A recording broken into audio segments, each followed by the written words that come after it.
السلام عليكم، شحوالكم؟ نتمنى تكونوا بخير وبألف صحة وعافية. اليوم طليت عليكم بحكاية قصيرة ولكن فيها عبرة كبيرة. احنا دائما نحكو حكايات من واقعنا وفي نفس الوقت يكونوا حكايات للعبرة والاستفادة.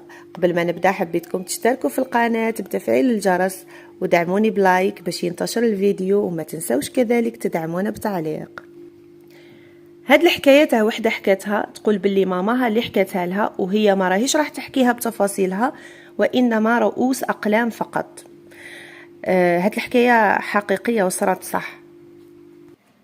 تحكي لها ماماها وحده من لافامي تاعها يسموها نوال، وتزوجت زواج عادي. العائله غنيه كانت معروفه بزاف هذاك الوقت. كي تزوجت كان عندها خواتات راجلها 5 بلا زواج، ومرت سلفها كبر منها وسلفها بلا زواج. نوال كانت معروفة بالزين، ما شاء الله زينها نادر، واللي يشوفها يبقى حال فمه. سبحان الخالق اللي صور هذا الشيء، اللي خلى سلافاتها ومرت سلفها يغيروا لدرجة الحقد. كي تزوجت كان كل شيء عادي، راجلها يحبها ويموت عليها وحقه، ماشي برك عادة زينة، لأن أخلاقها عالية متربية وأصيلة تاع الصح. شهر من زواجها وهزت بالحمل بطفل. كي عادت في الشهر السادس خرجت تشري حوايج، بدات توجد النفاس تاعها.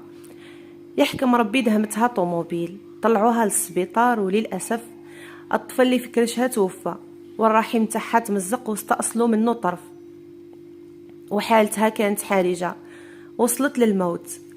بعدها قال لها الطبيب مستحيل تزيدي تهزي بالحمل، وبطبيعة الحال راكم تعرفوا حالة المرأة في ابتلاء كما هذا.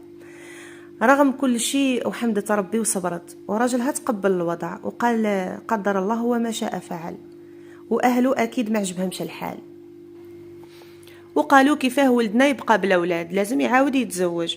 ونوال في هذيك الحاله وهو ما يسموا لها في قلبها، وهي مازال عروسه، مازال ما دورتش العام، وهي بعد ما زالت مشوكيه من ولدها اللي توفى في كرشها ومستحيل تزيد تكون ام. وهذيك مرت سلفها لدرجه الفرحه ما قدرتش تخبيها، باينه على وجهها، عجبها واش صرا النوال، وبلا الكلام اللي يرد القلب يقطر دم. وكاين اللي شفات فيها خاطر كانت تغير منها بزاف. كما قالت كانت عندها زين ما شاء الله، وراجلها يحبها بزاف، وماش غير راجلها، كامل الناس تحبها، كانت محبوبه وتحب غير تضحك، عكس مرت سلفها اللي كان واحد ما يطيقها. لقاتها فرصه تضل تمكر فيها وترمي لها في الكلام. مثلا تحكي نوال قالت في واحد العيد جاب لي راجلي كسوه تاع العيد وروايح وخاتم تاع ذهب، ومن الفرحه راح تنعت لهم كي شافوهم تبدلوا وجوههم، وقالوا صحة تاع فوق القلب. ومرت سلفها ولات تحضن في ولادها وتسلم وتقول المهم عندي ولادي. وعجوزتها تقول لها خصك غير الذهب والروايح، الحالة اللي راكي فيها، وعجبتك تلبسي وخاصك غير يدير لك كادو وبزاف حوايج. وصلت بهم حتى يقولوا لها انت دراهم راجلك ولادي اللي ولادنا اللي ورثوهم، خاطر ما عندوش الوارث. ما معجوزتها وتجي في صف كنتها الاخرى وتقول بني ما عندوش الوارث. ونوال مسكينة ما بها كيتها ما بها راجلها، وراجلها حلف ما يتزوج ويعيش معاها في كل حالاتها. كما قلت لكم داروا فيها العجب والهضاير والمعنى اللي مرضوها نفسيا، ما نقدرش نحكي كلش. المهم فاتوا 5 سنين على زواجها وتزوج سلفها الصغير وجاب ولاد. ومرت سلفها الصغير كانت تشوف المعاملة السيئة تاعهم ليها، وقررت تهز بالحمل واللي يجي تمدهولها تربيه. جاب ربي جابت توأم ذكورة، مدتهم لها، رباتهم وقراتهم وحبتهم اكثر من كون جاو من كرشها. واكيد الافعى تبقى افعى، ما سلمتش من مرت سلفها ولسانها من الغيش تاعها. نوال دعات فيها وقالت الله لا يفرحك بيهم، وان شاء الله تنقل بنيتك عليك. حتى جا نهار وين هذه مرت سلفها كانت رايحه فاكونس هي وراجلها وولادها. كان عندها 2 ذكوره وطفله، وكان ولدها هذاك وين جاب البيرمي ويتعلم يسوق. قال لباباه اعطيني نسوق بيكم، مدلو باباه ويحكم ربي تسقلب بهم الطوموبيل. ماتوا ولادها في 3 وراجلها، وبقات هي باراليزي وحدها، واضطرت ترجع لدار باباها خاطر واحد ما حملها، ومدوا لها حقها في الورث والشي اللي بقى لخوته وامه. كما على بالكم خاطر ولادها ماتوا والشي اللي حياتها كامل وهي تعاير مرت سلفها عليه انه ولادها يورثوا عمهم، تقلبت وعمهم اللي ورث في باباهم. وكملت نوال عاشت مع راجلها وولادها اللي رباتهم ويحبوها أكثر من كل شيء في الدنيا. ما مرت سلفها جزاها ربي بولادها، كانوا من المتفوقين في الدراسة. مام هي عاشت هانية مع راجلها وولادها. وعجوزتها رجعت كتلة من الموت. تعبنها وحفادها اللي كانت حسبتهم هما رب الدار، وحتى بناتها كل وحدة واش قاصات في دارها.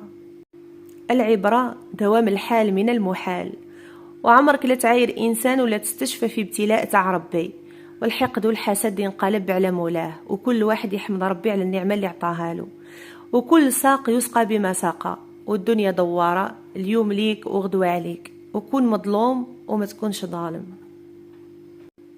إن شاء الله تكونوا استفدتوا من الحكاية، ويلا نروح نشوفوا الوصفة اللي تسمن وتبيض الوجه. هاد الوصفة رايحة تقضي نهائيا على نحافة الوجه ورايحة تبيضه في وقت قصير. ومكونات هاد الوصفة موجودة في كل بيت. نحتاج ملعقة صغيرة من الحلبة مطحونة، والقليل من العسل اللي هو عسل النحل، وكأس من الماء. ونقوم بغلي الحلبة في الماء لمدة دقيقتين، بعدها نصفيه الخليط ونضيفوا له العسل باش نحليوه ونشربوه فورا. وحاولوا تكرروا هذه العملية 3 مرات في اليوم حتى تتحصلوا على نتيجة أفضل. ما تنسوناش بالدعاء، وما بقى لي غير نقول لكم دمتم في رعاية الله وحفظه.